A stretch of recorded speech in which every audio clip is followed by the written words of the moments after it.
Oi pessoal, bom dia, boa tarde, boa noite, que eu não sei que horas vocês vão ver ou rever essa aula, né? Vamos lá, a gente está chegando ao final da terceira unidade e vamos começar a falar agora a respeito do capítulo 9, sobre os romanos antigos, tá? Primeira coisa que vocês têm que saber é que Roma fica na Itália, na Península Itálica, tá? Que fica ali na Europa, já no sul da Europa, próximo ao Mediterrâneo, e o formato da Itália lembra uma bota. Vocês vão ver no mapinha que eu vou colocar aí. Outra coisa que você tem que saber é que na Itália já viviam povos desde a pré-história, tá? Haviam comunidades vivendo na Península Itálica e vários povos com o tempo foram se instalando na região.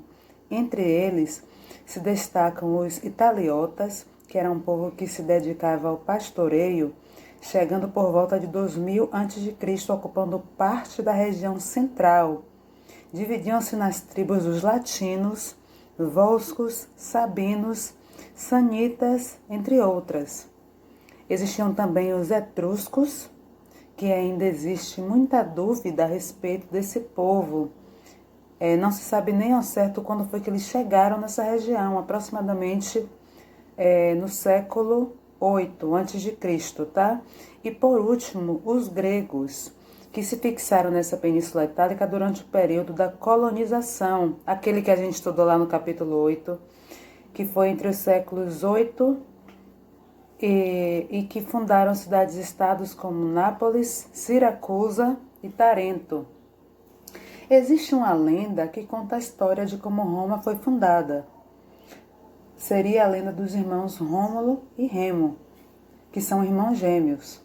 Eles seriam netos de um rei da cidade de Alba, logo chamada de Numitor, que havia sido destronado por seus inimigos.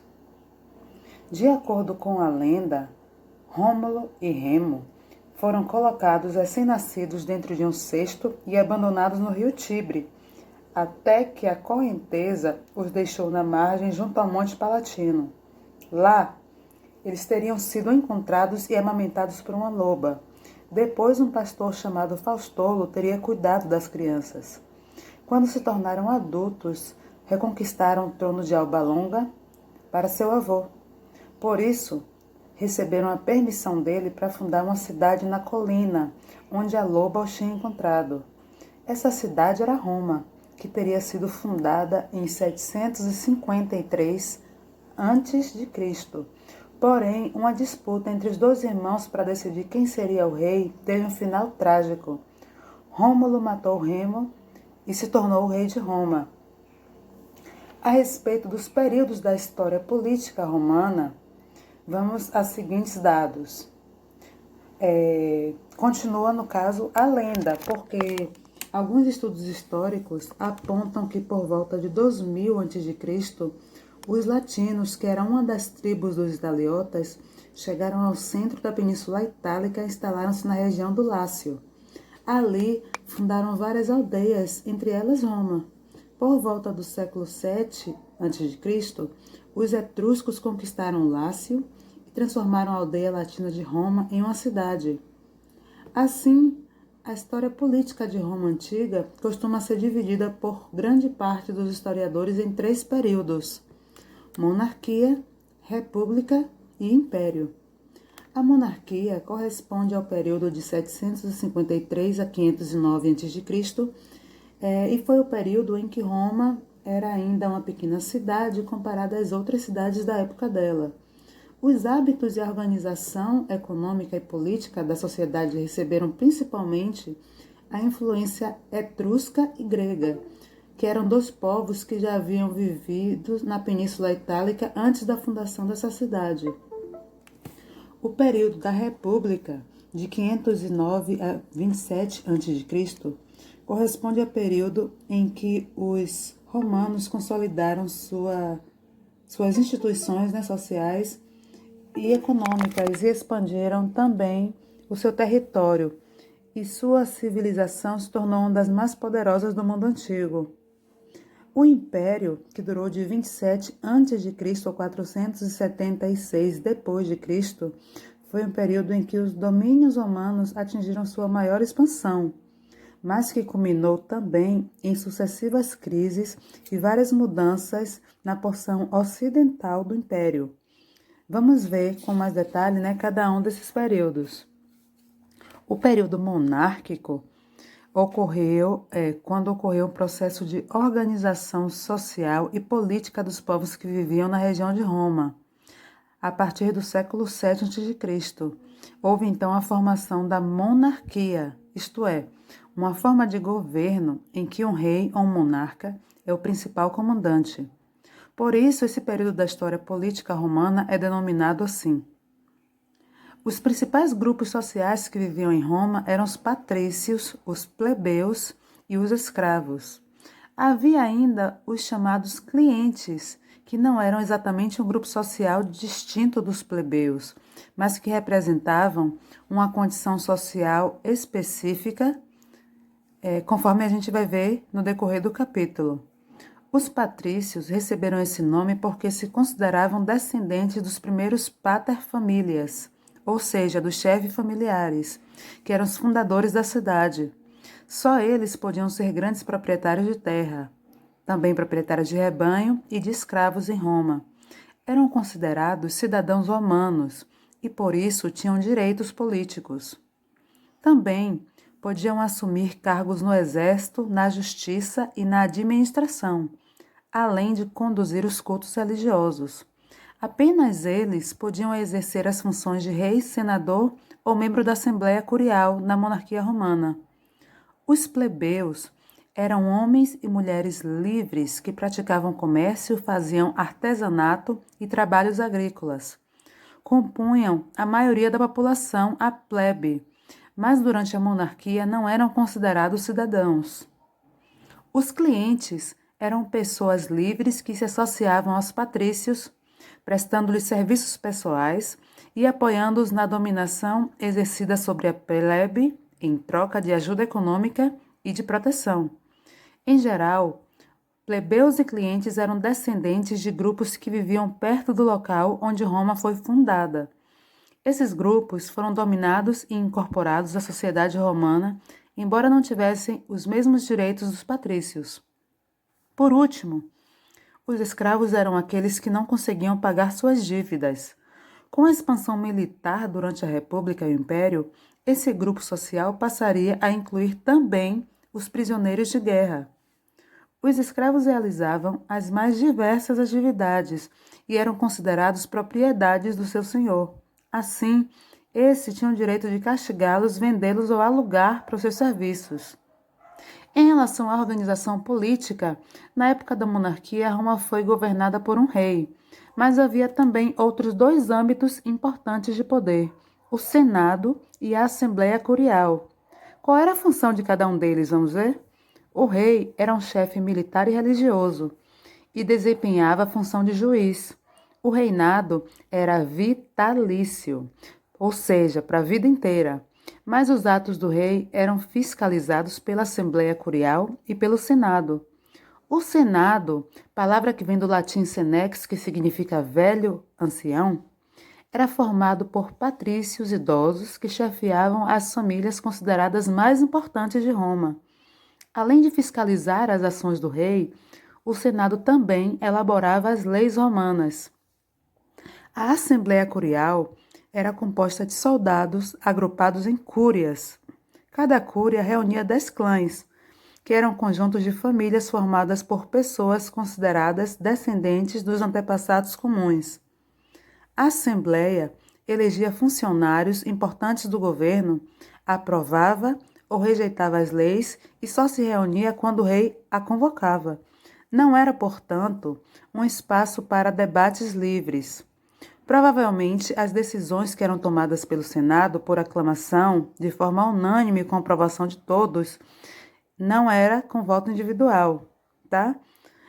Em certo momento, porém, a monarquia começou a ser questionada pelos patrícios, pois o reinado vitalício não atendia mais os seus interesses.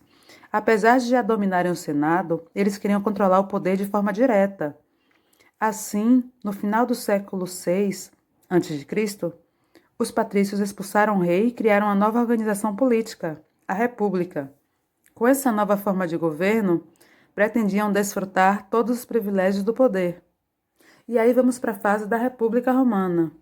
A palavra república vem do latim res, mais, que significa coisa, mais pública. Pública vem de todos. A ideia é de que o comando principal da sociedade não pertença apenas a uma pessoa, como na monarquia, mas a todos em conjunto. No entanto, o que aconteceu em Roma não foi a divisão do poder entre todos, e sim entre os patrícios. Os patrícios passaram a controlar os principais cargos criados na República, entre os quais estavam os de cônsules, que eram 2 eleitos anualmente para executar as leis, pretores, que aplicavam as decisões judiciais, edes, que cuidavam dos serviços públicos, questores, que administravam o dinheiro público, e censores, que faziam levantamento do número de cidadãos e dos bens que esses cidadãos possuíam.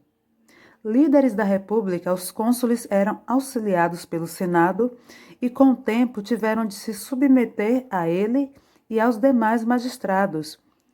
Havia ainda a Assembleia dos Cidadãos, que também era controlada pelos patrícios. Desse modo, vemos que, embora os plebeus representassem a maioria da população, eles não ganharam o direito de participar das decisões políticas. Durante a República, os governantes de Roma comandaram um processo de expansão territorial. Isso exigiu o fortalecimento do exército romano, seja para novas conquistas, seja para manter o controle sobre os territórios conquistados. Foi nesse contexto que os plebeus passaram a ser convocados para incorporar-se ao exército como soldados, mas eles continuaram sem poder participar das decisões políticas e também não podiam exercer cargos ou casar-se com patrícios, que eram a outra classe social. A plebe decidiu enfrentar os patrícios e exigir mais direitos. Entre outras formas de luta e resistência, os plebeus começaram a se recusar a servir no exército, aproveitando que, na sua ausência, seria muito mais sentida na organização militar romana.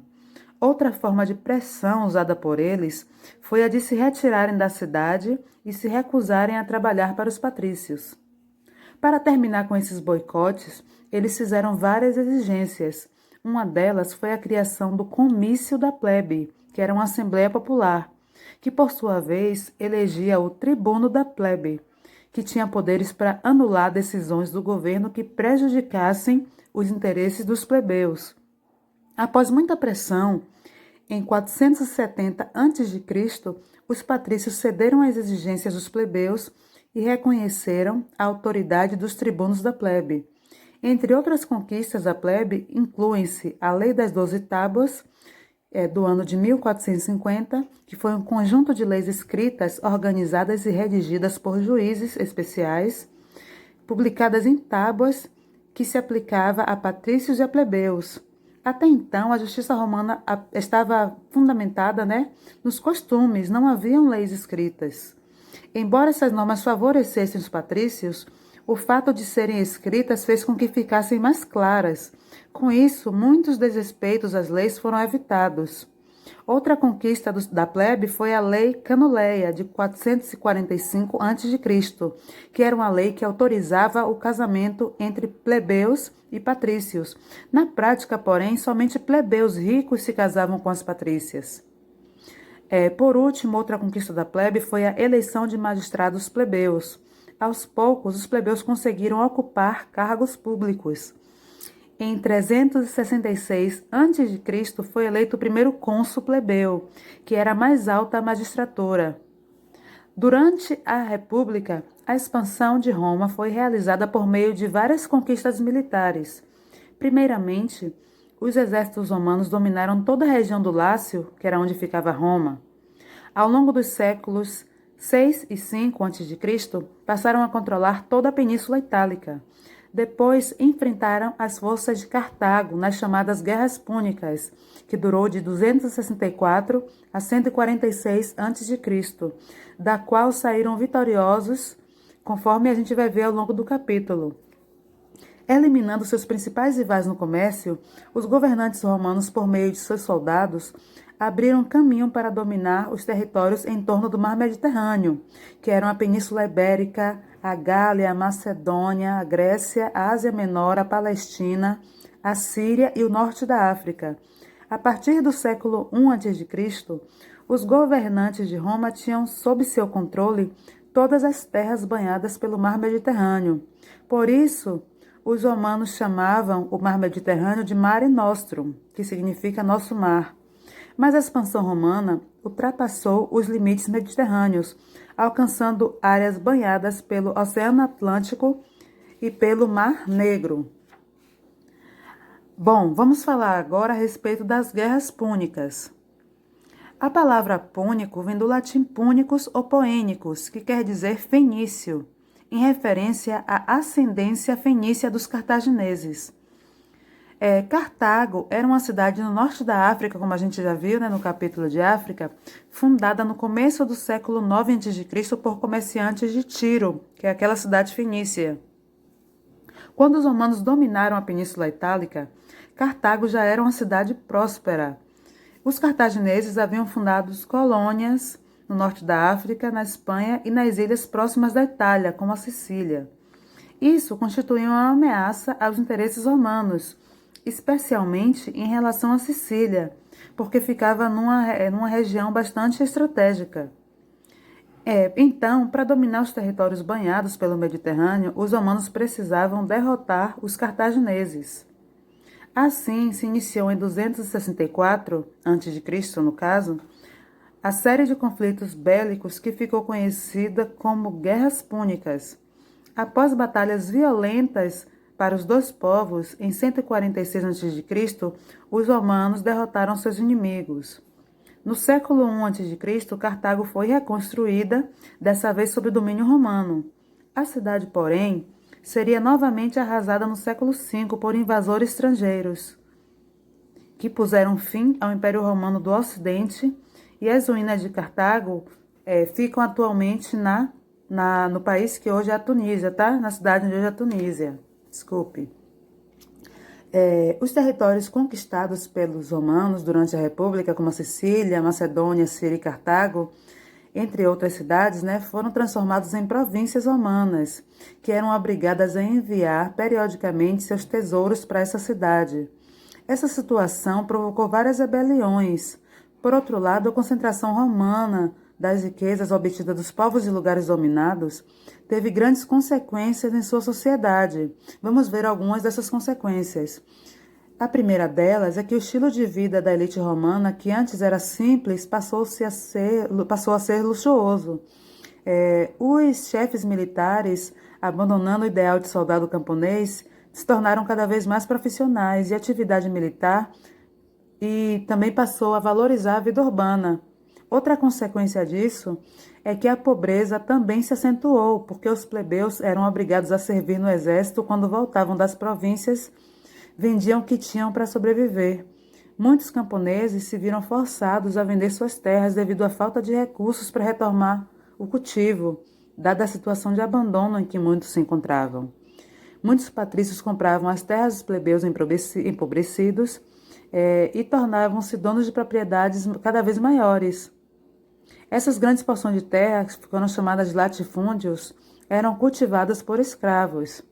Outra consequência também é que muitos dos camponeses que haviam ficado sem terra migraram para a cidade, aumentando o número de desocupados em Roma, de moradores de rua. Essa população passou a ser chamada de proletariado, isso é, aqueles que tinham muitos filhos, que era prole em latim, e também tinham poucos bens. Além de todas as mudanças na sociedade romana, o comércio e as conquistas militares também propiciaram aos romanos ter contato com outras civilizações e suas culturas. A principal influência romana, a principal influência estrangeira em Roma veio dos gregos, E aí a gente vai terminar agora essa primeira parte da aula aqui e continuaremos falando a respeito das revoltas de escravos que aconteceram em Roma no próximo vídeo.